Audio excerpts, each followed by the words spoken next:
A'udzu billahi minasyaitonir rajim. Bismillahirrahmanirrahim. Assalamualaikum warahmatullahi wabarakatuh. Innal hamdalillah nahmaduhu wa nasta'inu wa nastaghfiruh wa na'udzu billahi min syururi anfusina wa min sayyiati a'malina. May yahdihillahu fala mudhillalah wa may yudlil fala hadiyalah. Asyhadu an la ilaha illallah wahdahu la syarikalah wa asyhadu anna Muhammadan abduhu wa rasuluh. Allahumma shalli wa sallim wa barik ala hadzal nabiyil karim wa ala alihi wa sahbihi ajmain. Bapak Ketua Masjid beserta pengurus yang saya hormati, alim ulama, tokoh masyarakat, cerdik pandai, Bapak Ibu, orang-orang tua yang saya muliakan, hadirin hadirat, pemuda-pemudi, anak-anak kami yang semoga kita semua senantiasa dirahmati oleh Allah. Bersyukur kita kepada Allah dengan mengucapkan alhamdulillahirabbil alamin. Kita dipertemukan Allah kembali di malam hari ini.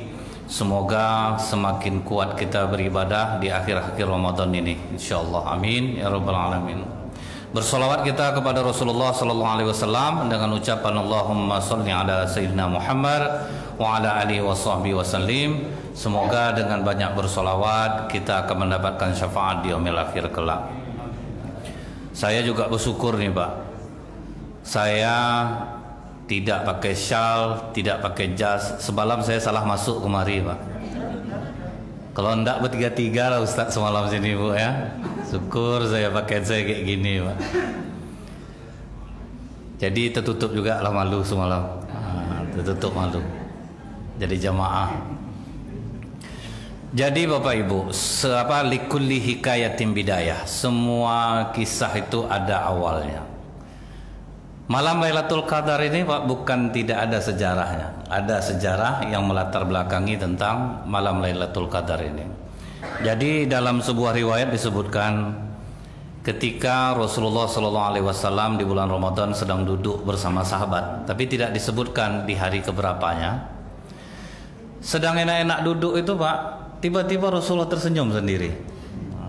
Dibiarkan sahabat aja Rasulullah senyum. Setelah habis senyum Rasulullah, baru sahabat bertanya, "Kenapa engkau tersenyum ya Rasulullah?" Maka kata Rasulullah, "Diperlihatkan hari akhir kepadaku." Jadi Rasulullah diperlihatkan oleh Allah bagaimana kondisi di hari kiamat. Kemudian aku melihat seorang nabi, rambutnya panjang. Jadi kalau dia berdiri, rambutnya itu menyentuh tumitnya. Dan dia memegang pedang. Pedangnya itu lucu, itu yang membuat Rasulullah ketawa Pak. Liha jamal, dari tulang rahang onta. Dan dia masuk surga sendirian tanpa pengikut. Itu yang membuat Rasulullah tersenyum itu Pak. Jadi di situ terlihat betapa berat dakwah ini ya Bu ya. Seorang nabi yang hanya masuk surga sendirian tanpa pengikut, yang udah capek berdakwah, ibaratnya Pak ya, siang malam dia berdakwah, kemudian dia juga berjihad dengan pedangnya yang kecil itu, tetapi tidak punya pengikut. Kata Rasulullah, nama Nabi itu Sam'un al-Ghazi. Nah, ini terdapat dalam kitab Mukasyafatul Qulub, juga ada dalam kitab Qisasul Anbiya karya Hujjatul Islam Imam Al-Ghazali rahimahullah. Jadi Pak ya, disinilah terlihat, padahal Sam'un al-Ghazi ini Pak dikasih Allah kekuatan luar biasa Pak. Dia hampir sama dengan Nabi Daud kekuatannya. Bisa merobohkan tembok, bisa menghancurkan pohon. Kemudian dia memiliki kelebihan-kelebihan lain di dalam berdakwah. Dia tidak pernah putus asa. Tapi rupanya orang tidak mau ikut dia. Tenaga kuat, padahal kan cukup sebetulnya untuk narik orang sebetulnya itu Pak ya. Cuma tidak ada yang mau. Dikarenakan apa? Dia miskin. Dia tidak punya harta. Jadi itu kaji kita siang tadi Bu. Ternyata harta itu perannya besar dalam berdakwah itu. Nah, Nabi Sam'un al-Ghazi dia tidak punya harta Pak. Jadi tidak ada orang mau dengar dia. Tidak didengar orang, dia ngomong Bu. Ini yang pernah saya sampaikan. Kalau orang kaya ngomong di masjid, kita kasih AC lah masjid ini, kita diam aja lah Pak. Pasti ada solusinya sama dia. Tapi kalau orang miskin yang ngomong, kita kasih lah AC masjid ini, kau pakai kipas, saya masuk angin, kau AC kau minta. Kena sama orang Bu. Jadi komplit tuh Pak. Orang kaya soleh itu lebih mudah menjadi asbab hidayah bagi orang lain. Itu lebih mudah. Nah jadi Bu, setelah sekian tahun dia berdakwah, kemudian yang dia tumpas apa Pak? Penyembahan berhala. Jadi misi Nabi itu dari dulu itu sama Pak. Pokoknya mentauhidkan Allah. Dan memang dakwah tauhid ini berat. Rasulullah Bu terkenal amanah, terkenal kejujurannya. Tidak ada satupun orang Mekah yang pernah dikhianati oleh Rasulullah SAW. Tapi begitu dia mendakwahkan tauhid Pak, Waraqah bin Nawfal udah ngomong ke Ummul Mukminin Khadijah, suamimu akan diusir oleh kaumnya. Masa akan diusir sebaik ini orang? Kalau orang sudah mendakwahkan tauhid, pasti orang benci, pasti orang tidak suka. Cobalah Pak, orang-orang pedukun Bapak nasihati kalau mau dia terima. Orang Islam ini kan Bu masih banyak yang pedukun Bu. Allah Ustadz tahu apa? Ini saya Pak ya ingat ya, waktu di Padang ada guru torikoh itu kan jalan artinya Pak. Guru torikoh, kendingnya ini Pak hitam minta ampun Pak, macam mana dia ngantuk-ngantukannya ke dinding, bingung juga saya tuh Pak, bisa sampai segitu betul hitamnya. Maksudnya ada tanda hitam di dahinya itu maksudnya apa Bu? Bekas sujudnya tuh nampak dari wajahnya, bukan berarti tanda hitam tuh Pak. Tanda hitam bapak-bapak yang udah sepuh nih lah yang seharusnya mungkin hitamnya segini mungkin Bu ya. Kalau memang diikutkan itulah yang menjadi tanda, padahal itu kias.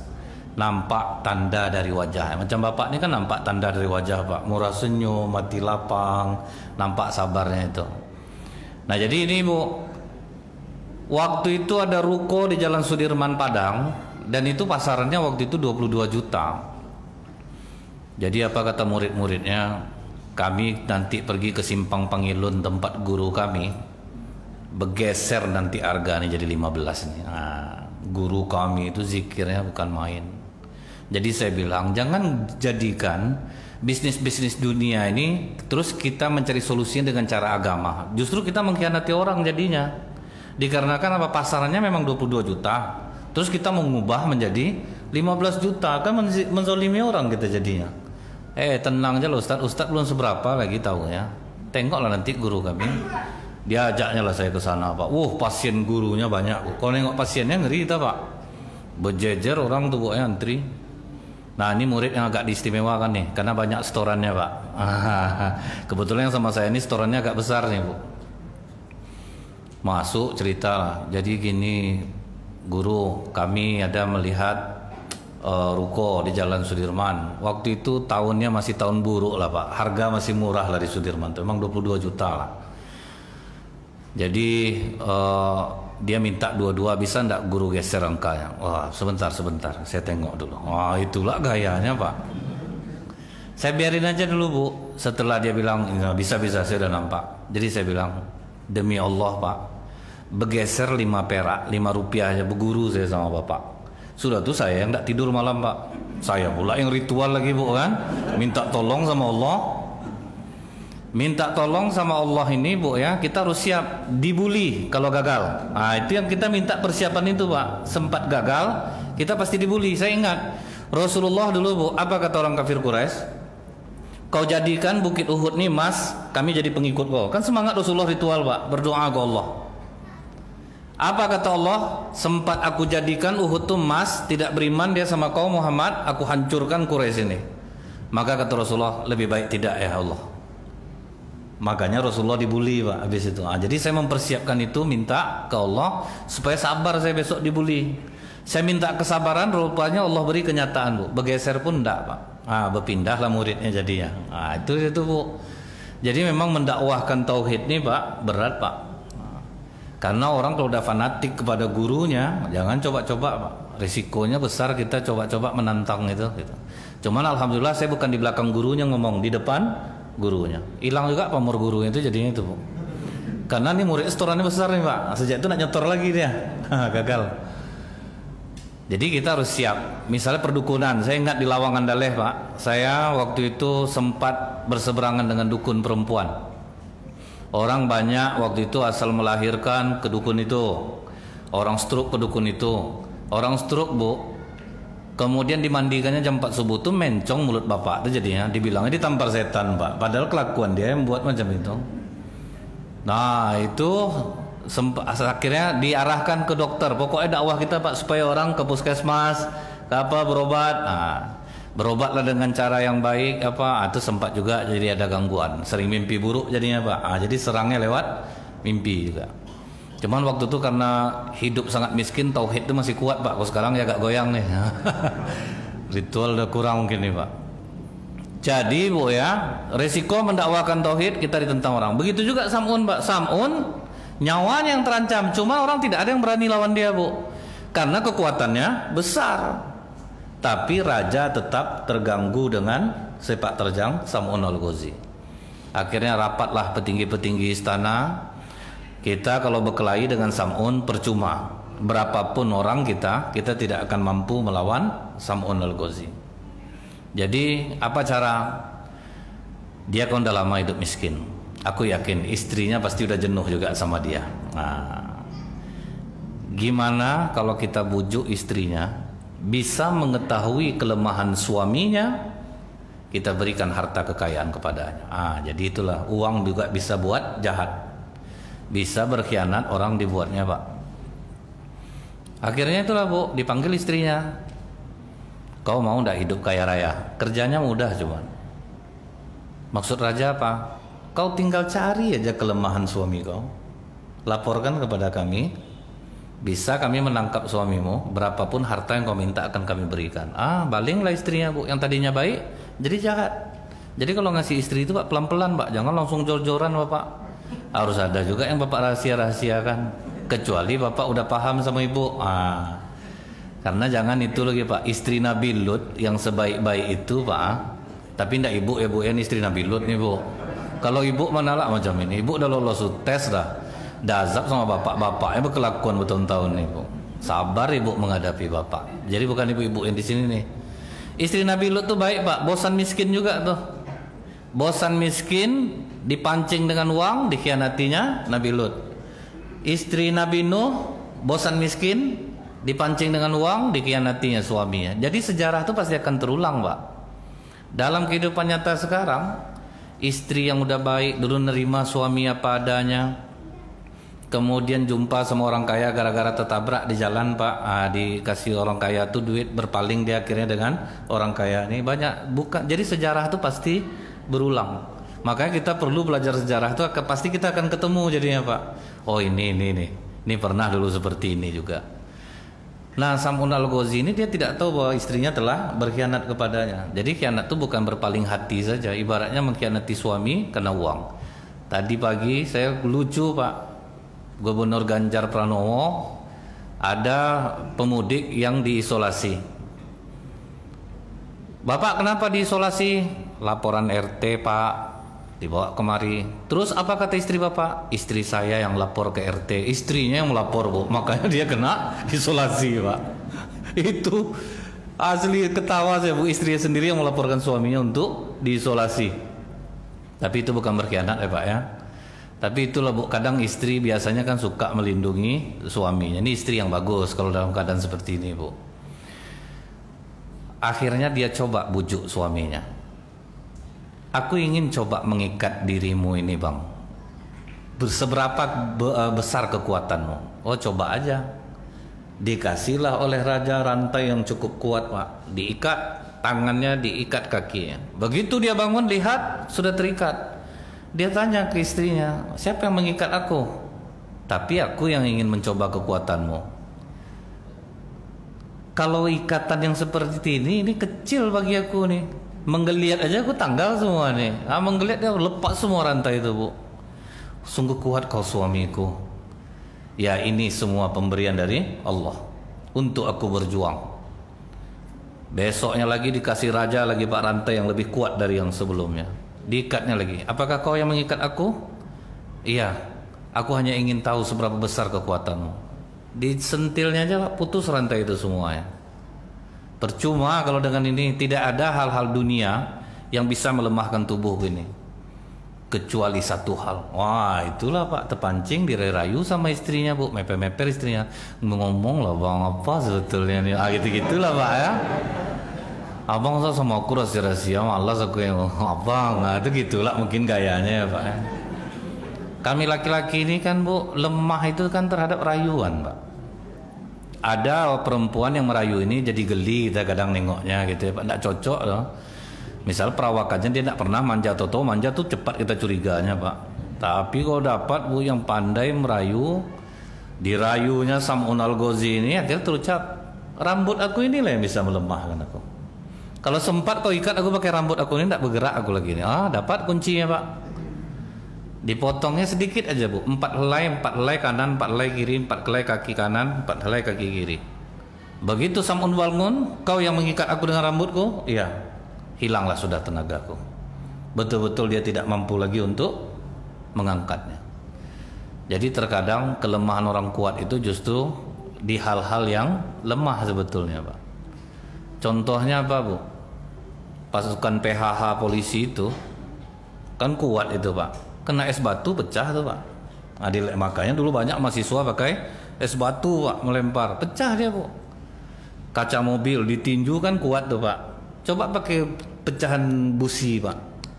Pecahan busi kita tinggal lempar gini langsung pecah dia tuh Pak. Padahal kuat itu. Jadi tidak selamanya yang kuat itu dengan kekuatan pula menghancurkannya. Jadi itu udah dapat Ibu cara melemahkan Bapak deh Bu ya. Jadi Pak, disampaikan oleh istrinya kepada raja. Raja langsung mengutus tentaranya, ditangkap Sam'un Al-Ghazi dalam keadaan terikat, diikat di tembok istana itu, di tengah-tengah istana, disaksikan oleh orang banyak. Mulailah raja menyiksanya. Apa ndak puas hatinya Pak, bertahun-tahun nggak bisa mengalahkan Sam'un Al-Ghazi. Kalau difilmkan apa Bu jadinya? Samson dan Delilah. Itu umat Nabi Musa tuh Pak. Samson ini Bu, dia sezaman dengan Nabi Musa, sama dengan Nabi Yusha bin Nun, itu murid Nabi Musa. Nabi Harun itu sezaman juga, Nabi Shu'aib itu sezaman juga. Jadi lemah Pak, Sam'un Al-Ghazi betul-betul disiksa oleh raja ini. Karena dia tidak akan bunuh Pak, lebih baik disakiti dulu puas-puas. Nah setelah dipuas-puas Bu ya, telinganya dipotong, bibirnya dipotong, matanya dicongkel dalam riwayat ini. Dia tidak dibunuh tapi memang disiksa. Nah ini yang istilah dalam bahasa Cina itu lingci namanya Bu. Ada hukuman tradisional Cina Pak, namanya lingci. Jadi dia tidak boleh mati. Kalau sempat mati oleh algojo yang kena. Jadi dia boleh menyiksa tapi jangan sampai mati. Itu lingci. Entah masih ada hukuman tradisional ini, tanda lagi Pak. Nah setelah itu malaikat Jibril turun kepada Sam'un Al-Ghazi. Apa yang kau inginkan sekarang? Kata Sam'un, aku mohon pertolongan Allah untuk mengembalikan kekuatanku. Diizinkan oleh Allah Pak, dikembalikan kekuatannya. Itulah dia goyang istana itu sampai hancur. Istri belum sempat nikmati harta lagi Pak, mati raja, mati prajuritnya, yang lainnya kocar-kacir lari. Setelah itu maka Sam'un Al-Ghazi berjanji kepada Allah, ya Allah, ampuni aku akan tebus segala kesalahanku ini.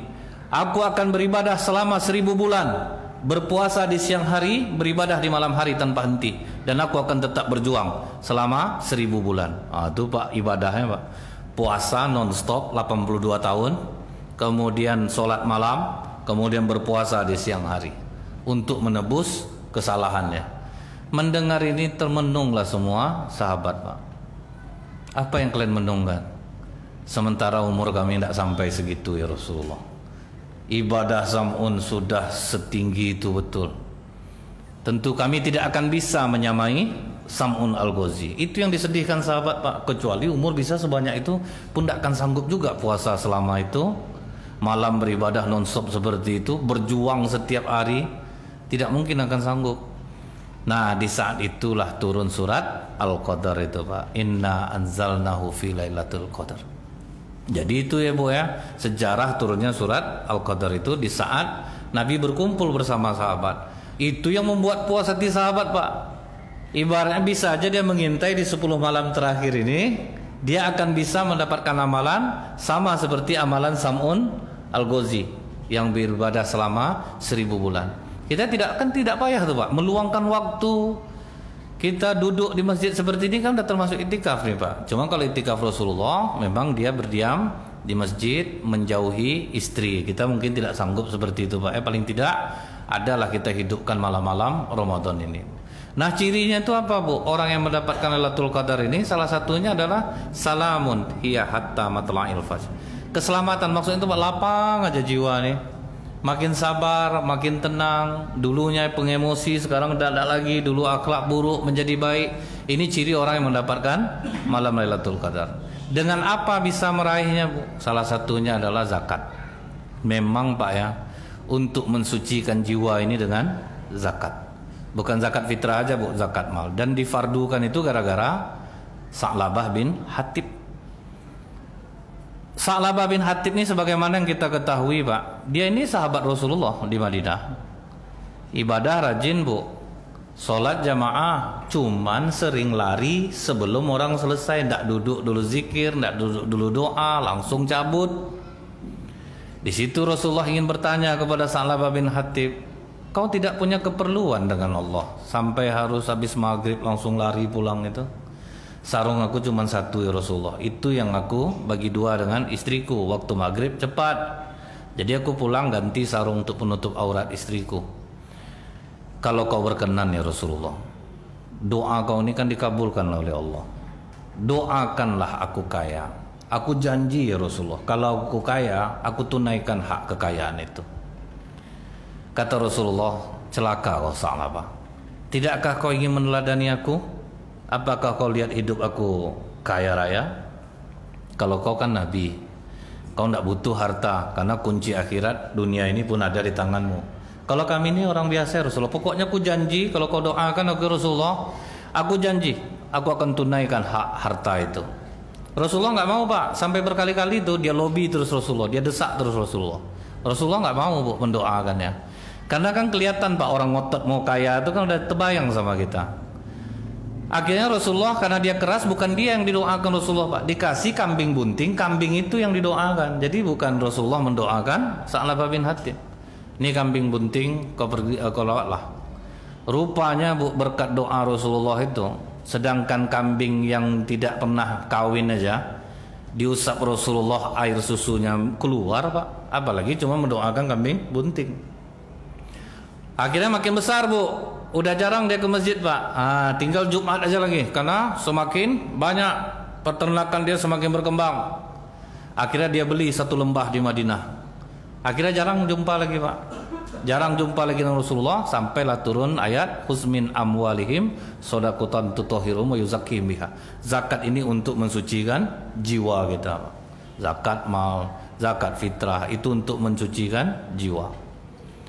Diutus Rasulullah dua orang Bani Sulaim, kau pergi ke tempat Sa'labah, ambil zakatnya. Padahal kan tidak banyak, Pak. Kalau onta 25 sampai 35 ekor, cuma 1 ekor. Kan tidak banyak Allah minta. Begitu sampai, dia ada dua tuh, Pak, yang kaya-kaya peternakannya. Di situ baru difardukan zakat mal, zakat ternak, zakat harta ini. Begitu dijemput ke Bani yang satu lagi, Bani Juhainah, dia dengan senang hati, Pak, ini ambil yang bagus. Enggak, Rasulullah nggak minta yang bagus, enggak, ini tanda rasa syukur aku, udah ambil aja yang bagus. Maka kalau zakat fitrah itu, Bu, walaupun kita beras nak makan beras bagus, Pak, lebih bagus kasih yang lebih bagus. Jadi setelah itu, Bu, pindah ke Sa'labah bin Hatib. Begitu ke Sa'labah bin Hatib, protes ya, Pak, ini jizyah namanya, ini pajak namanya ini. Aku susah payah beternak, datonya main diambil-ambil gitu aja. Nggak bisa lah Rasulullah kayak gitu. Apa protes dia, Pak? Nggak senang dia, Bu, lupa dia. Nah, ini yang kita takutkan, maka kita jangan ngotot-ngotot minta kaya ini, Pak. Kalau memang si kita ini bagus untuk dikasih Allah kekayaan, pasti Allah kasih kekayaan. Dan rata-rata orang kaya yang baik itu, Pak, apa, Pak? Bertahap naiknya itu, Pak. Bukan serta-merta langsung naik. Dia bertahap dia naik. Jadi dia menikmati proses itu. Akhirnya karena tidak dapat dengan Sa'labah, sahabat yang dua orang ini pulang. Jauh lagi sahabat, apa kata Rasulullah? Celaka Sa'labah. Tidak lama turunlah surah At-Taubah ayat 75 itu, Pak. Itu sindiran untuk Sa'labah bin Hatib. Apa kata Allah? Wa minhum man ahadallaha la in atana min fadlih lanasaddaqanna wa lanakunanna minas solihin. Dan di antara mereka ada orang yang telah berjanji kepada Allah. Itu ingat nih, Bapak Ibu, mungkin yang pernah berjanji kepada Allah, aku kalau kaya besok, Mak, aku bantu adik-adik nih, Mak. Rupanya setelah kaya, tidak mau bantu adik-adiknya, Pak. Orang ini pemalas, tidak mau kerja. Aku betul-betul berusaha aku. Ah, ini kena nih. Ini kena nih Bu. Yang pernah berikrar, aku besok tengoklah. Kalau kaya aku janji aku tunaikan haknya. Sesungguhnya jika Allah memberikan sebagian karunia-Nya kepadaku, niscaya kami akan bersedekah dan niscaya kami termasuk orang-orang yang soleh. Itu janji Sa'labah. Dan ingat juga kita pernah janji tidak seperti ini, akhirnya kita lupa. Begitu kaya, akhirnya kita aja yang kita perkaya Pak. Beli mobil, rehab rumah, anak-anak kita mewah, saudara kandung kita susah. Nah, ini bahaya nih Pak akibatnya. Saya udah ada nampak di kehidupan nyata. Diperiksa ke dokter tidak ada penyakit, tetapi dia sakit. Nah, ini salah satu tanda nih. Siapa yang pernah punya ikrar, diperiksa di dokter, dokter tidak ketemu penyakitnya, tapi dia sakit. Nah, ini hati-hati nih, takutnya ini yang kena nih Pak. Kemudian apa kata Allah? Falamma atahum min fadli bakhilu bihi wa tawallaw wa hum mu'ridun. Ketika Allah memberikan kepada mereka karunia-Nya, mereka menjadi kikir dan berpaling. Nah, dan selalu menentang kebenaran. Maka Allah menanamkan kemunafikan dalam hati mereka sampai pada waktu mereka menemuinya, karena mereka telah mengingkari janji yang telah mereka ikrarkan. Artinya apa? Bersedekah betul dia udah nggak diterima Allah lagi Pak. Kalau yang seperti ini, yang pernah ikrar kemudian akhirnya melanggar, Allah tidak akan menerima hartanya lagi. Jadi makanya banyak betul dia bersedekah tidak berubah hidupnya Pak.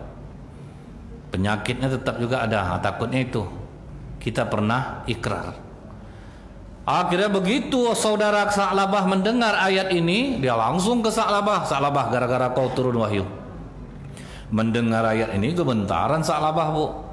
Diambilnya ontanya yang paling bagus Pak. Tidak kambing lagi, onta. Bawa onta, dia langsung membawa ke Rasulullah.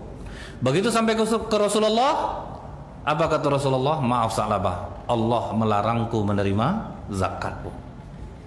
Meninggal Rasulullah, diantarkan Sa'labah kepada Abu Bakar. Rasulullah aja tidak nerima, apalagi aku. Itu Pak, itulah hukuman bagi Sa'labah. Jadi ingat nih, kita-kita yang pernah berikrar, karena banyak Pak kejadian di Pekanbaru macam ini Pak. Baru beberapa minggu yang lalu saya ketemu ibu tuh. Cuman saya segan mau mengingatkan dia Pak. Dulu waktu dia belum menikah, masih di rumah, aku tengoklah adik-beradik besok kita siapa yang paling suka membantu keluarga. Aku kalau kaya janji aku bantu kalian, gak akan terlantar hidup adik-adik aku nih. Rupanya kaya Pak. Dan dia lupa. Akhirnya Pak, itulah Ustaz, saya pergi ke dokter, kata dokter tidak ada, udah masuk saya RMI itu, udah diperiksa semua badan saya tidak ada sakit. Cuman saya malas ngulang itu lagi Pak.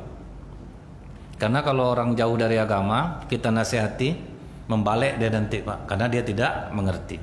Nah inilah Bu, yang membuat akhirnya zakat Sa'labah tidak diterima oleh Allah.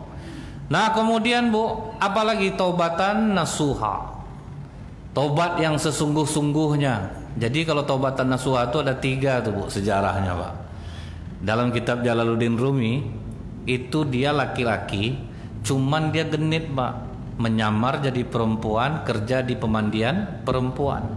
Jadi disitulah perlu dia bereksplorasi lah tiap hari Pak, melihat tubuh-tubuh perempuan. Sampai akhirnya di titik dia menyesal dan dia bertobat kepada Allah, tetapi masih pengen kerja di sana, takutnya tidak ada lagi pemasukan dia.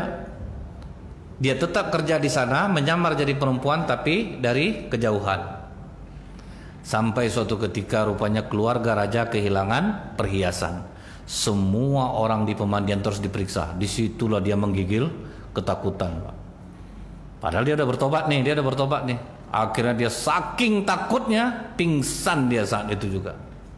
Begitu dia sadar, rupanya apa kata putri raja? Perhiasan itu telah ditemukan sebelum memeriksa dirimu. Itulah pertolongan. Sejak itulah ditinggalkannya pekerjaan itu Pak.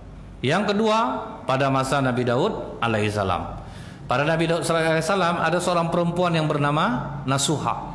Pelitnya minta ampun Pak, tanahnya bagus, udah di lobi sama Nabi Daud, tanahmu ini dibangunlah rumah peribadatan. Dia tidak mau. Akhirnya diperlihatkan Allah dalam mimpinya sekilas bagaimana bentuk indahnya kebun di surga. Begitu dia melihat keindahan kebun di surga ini, besoknya dia temui Nabi Daud, ambillah tanah aku ini, aku wakafkan. Nah itu juga pertobatan nasuha. Jadi Allah kadang-kadang Allah menerima tobat kita ini, Bu, diperlihatkan sesuatu yang membahagiakan kita. Itu yang membuat kita makin kuat untuk mendekat kepada Allah. Tobat yang sungguh-sungguh ini, Bu, Allah tahu. Dan di masa Rasulullah ada juga namanya nasuha. Nasuha ini siapa, Bu? Setiap kali ada orang meninggal, perempuan, itu diintainya tuh, Pak. Setiap ada perempuan yang meninggal, nanti keluarganya pulang digali kuburnya. Pertamanya dia mencari harta aja, Bu, harta yang dicurinya. Ada anak sahabat Ansor yang meninggal perempuan. Diintainya, Pak. Begitu keluarga pulang, dia mau menzinai mayat itu, membelalak mata mayat itu, mengatakan, takutlah engkau kepada Allah. Itu yang menggigil dia, Pak. Naik langsung lari, ditemuinya Rasulullah sambil terengah-engah dia mengatakan, ya Rasulullah, aku telah berbuat dosa besar. Seberapa dosa besar yang kau lakukan? Lebih tinggi daripada langit, ya Rasulullah, lebih dalam daripada bumi. Coba kau ceritakan dosa apa yang telah kau lakukan. Aku ini setiap ada mayat dikubur, ya Rasulullah, kalau dia bukan Islam kan dia bawa harta, aku curi. Tapi tadi, ya Rasulullah, seorang perempuan yang meninggal, aku ingin sekali menzinainya, ya Rasulullah, tapi terbelalak mata mayat itu. Takutlah engkau kepada Allah. Di saat itu aku betul-betul ketakutan, ya Rasulullah. Apakah dosaku diampuni oleh Allah? Kata Rasulullah, tidak. Dosamu tidak akan diampuni oleh Allah. Celaka engkau, enyahlah engkau dari sisiku. Menangislah dia, Pak. Tidak tentu arah dan tujuan ke padang pasir, Bu. Disitulah turun malaikat Jibril. Apa kata malaikat Jibril kepada Rasulullah? Ya Rasulullah, Allah uluk salam kepadamu. Iya Jibril, ada apa? Allah bertanya kepadamu, engkaukah yang menciptakan manusia atau Allah? Allah Jibril. Engkaukah yang memberi manusia rezeki atau Allah? Allah Jibril. Engkaukah yang mengampuni dosa manusia atau Allah? Allah Jibril. Kenapa kau persulit hamba-hamba Allah yang ingin bertobat? Jadi kalau orang tobatan nasuha itu, Pak, itu yang betul-betul diterima oleh Allah. Dan mudah-mudahan kita digolongkan Allah hamba-hamba yang bertobat kepadanya dan diselamatkan Allah kita dari segala fitnah yang membuat kita berdosa. Subhanakallahumma bihamdika asyhadu an la ilaha illa anta astaghfiruka wa atubu ilaik. Assalamualaikum warahmatullahi wabarakatuh.